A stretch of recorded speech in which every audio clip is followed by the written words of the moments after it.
Hello, everyone. Good evening. I'm Sign1News anchor Gatry Killings. Here's a quick look at the top trending stories making headlines today. If you post an interesting comment about this update, we may add it at the bottom of the screen. Here's what's happening today. After 10 months in a Russian prison, WNBA star Brittney Griner is finally free.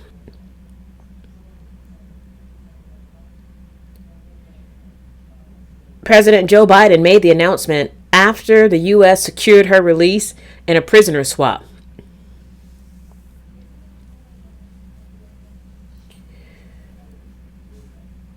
Russia released Griner, and the U.S. released convicted Russian arms dealer Victor Bout. There was no swap for Paul Whelan, the other U.S. citizen being detained in Russia. Biden says Griner will be back on U.S. soil within 24 hours.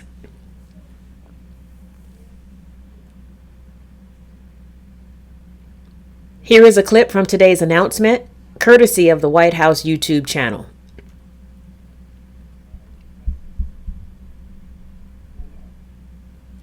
Terrible ordeal. I know that support meant a lot to her family. I'm glad to be able to say that Brittney's in good spirits. She's relieved to finally be heading home, and the fact remains that she's lost months of her life, experienced the needless trauma. She deserves space, privacy, and time with her loved ones to recover and heal from her time being wrongfully detained. Brittney is an incomparable athlete, a two-time Olympic gold medalist for Team USA. She endured mistreatment and a show trial in Russia with characteristic grit and incredible dignity. She represents the best about America. It is across the board, everything about her. She wrote to me back in July.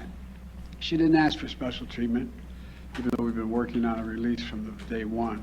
She requested a simple quote, "Please don't forget about me and the other American detainees. Please do all you can to bring us home." We never forgot about Brittney.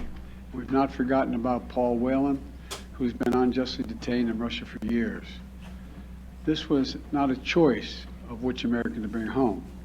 We brought home Trevor Reed when we had a chance earlier this year. Sadly, for totally illegitimate reasons, Russia is treating Paul's case differently than Brittney's. And while we have not yet succeeded in securing Paul's release, we are not giving up. We will never give up. We remain in close touch with Paul's family, the Whelan family, and my thoughts and prayers are with them today. They have to have such mixed emotions today. And we'll keep negotiating in good faith for Paul's release. I guarantee that. I say that to the family. I guarantee you. And I urge Russia to do the same to ensure that Paul's health and humane treatment are maintained until we are able to bring him home. I don't want any American to sit detained and one extra day if we can bring that person home. My administration has now brought home dozens of Americans who were wrongfully detained or held hostage abroad, many of whom had been held since before I took office. And today we also remember the other Americans that are being held hostage and wrongfully detained in Russia or anywhere else in the world. Reuniting these Americans with their loved ones remains a priority for my administration, every person in my administration involved in this. We're going to continue to work to bring home every American who continues to endure such an injustice. We also want to prevent any more American families from suffering this pain and separation. And I strongly urge all Americans to take precautions, including reviewing the State Department's travel advisories before they travel overseas, which now includes warnings about the risk of being wrongfully detained by a foreign government. Make no mistake about it. This work is not easy. Negotiations are always difficult. There are never any guarantees. But it's my job as President of the United States to make the hard calls and protect American citizens everywhere in the world, anywhere in the world. And I'm proud that today we have made one more family whole again. So welcome home, Brittney. And now I'd like to invite Sherelle to say a few words to you all. Of course, she's not excited at all about this. Sherelle, it's all yours, kiddo. Congratulations again. Thank you. So over the last 9 months, people have been so privy to one of the darkest moments of my life. And so today I'm just standing here overwhelmed with emotions, but the most important emotion that I have right now is just sincere gratitude for President Biden and his entire administration. He just mentioned this work is not easy, and it has not been. There's been so many hands involved, and so I'd like to take a moment to just specifically mention a few. Vice President Harris, Secretary Blinken, Jake Sullivan, Josh Geltzer from the National Security Council, Roger Cartson and Fletcher Schoen from the Hostage Envoy's Office. A special thank you to Governor Richardson and Mickey, the Mercury Players, the WNBA for your advocacy. And also, you guys may not know this, but my family has been tremendously supported by the Wasserman Agency. BG's agent, Lindsay Colas, has just been amazing for me and my family throughout this process. So today my family is whole, but as you all are aware, there's so many other families who are not whole. And so BG's not here to say this, but I will gladly speak on her behalf and say that BG and I will remain committed to the work of getting every American home, including Paul, whose family is in our hearts today. As we celebrate BG being home, we do understand that there are still people out here who are enduring what I endured the last 9 months of missing tremendously their loved ones. So thank you everybody for your support. And today is just a happy day for me and my family. So I'm gonna smile right now. Thank you. Thank you. Thank you all very much. I'm so happy for Brittney Griner. Welcome back home safe.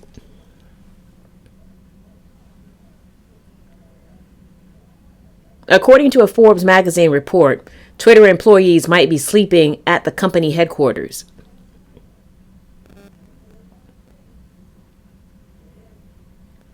On Monday, Forbes said employees showed up to work to find their boss, Elon Musk, had installed, quote, several bedrooms on different floors with mattresses, drab curtains, and giant conference room virtual monitors.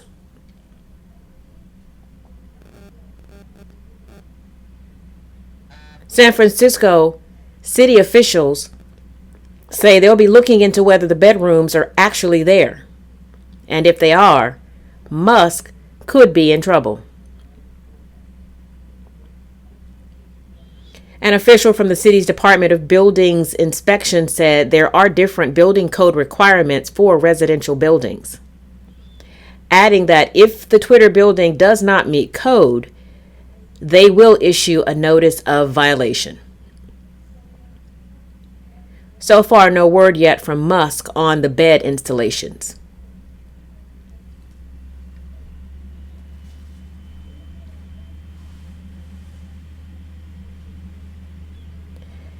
The first 3 episodes of Harry and Meghan, a documentary project starring Prince Harry and the Duchess of Sussex, were released today, Thursday. During the program, the couple discussed the start of their relationship, the media exposure they have experienced, and the death of Harry's mother, Princess Diana. Tensions between Harry and his father, King Charles III, may also be addressed. 3 more episodes are expected to be out next week. These interviews were done in August, prior to the death of Queen Elizabeth II.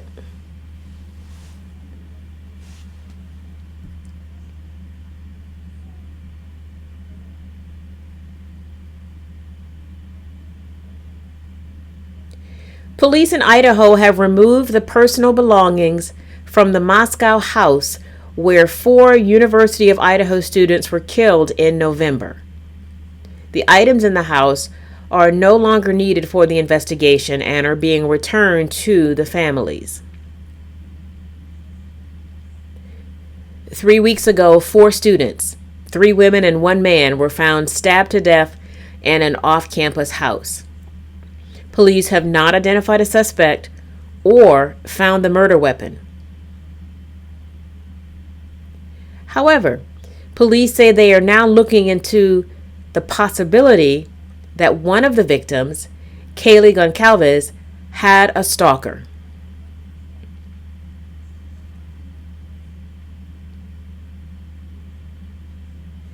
Police say two men appeared at one point to be following Goncalves outside of a local business. But police say this was an isolated incident, not a pattern, and they say there's no evidence tying the two men to the killings.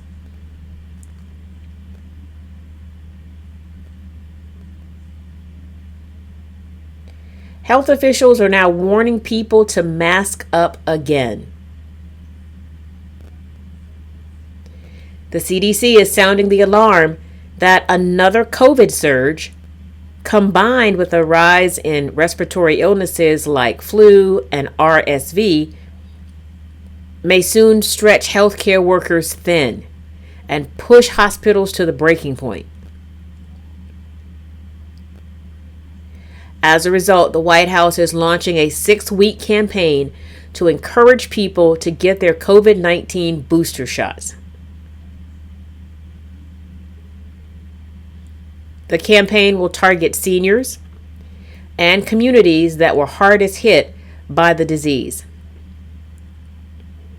So far, more than 35 million Americans have gotten their updated shots, but that number is very low, considering 267 million got their first COVID-19 vaccine.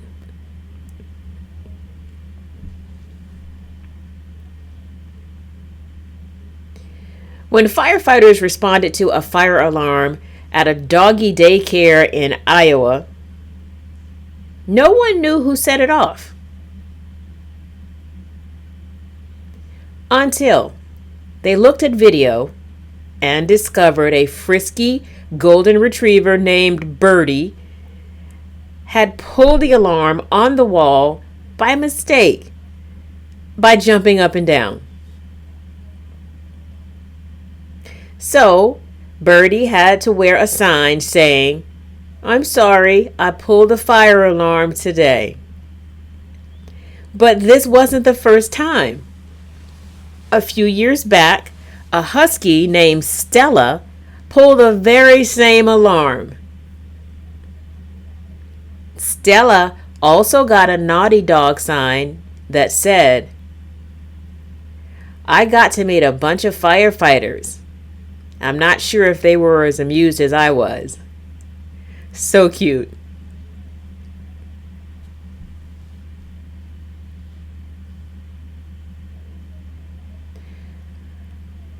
On Wednesday, Google Trends released the list of favorite Christmas movies.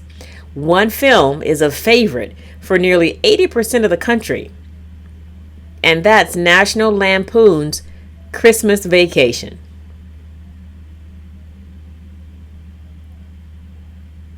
That was one of my favorites growing up as well. I never get tired of watching it. So we asked you, our loyal Sign1 News fans, what's your favorite Christmas movie? Here's what you had to say. Karen E. Course 1604 said, "My favorite movie is Gremlins." I agree. And next, Cherokee Native 8354 said, "Christmas movies on Lifetime, Santa Claus, and Home Alone." Oh, those are good ones. Oh, and thank you both for your warm Christmas greetings to our Sign1 News family. The same to you.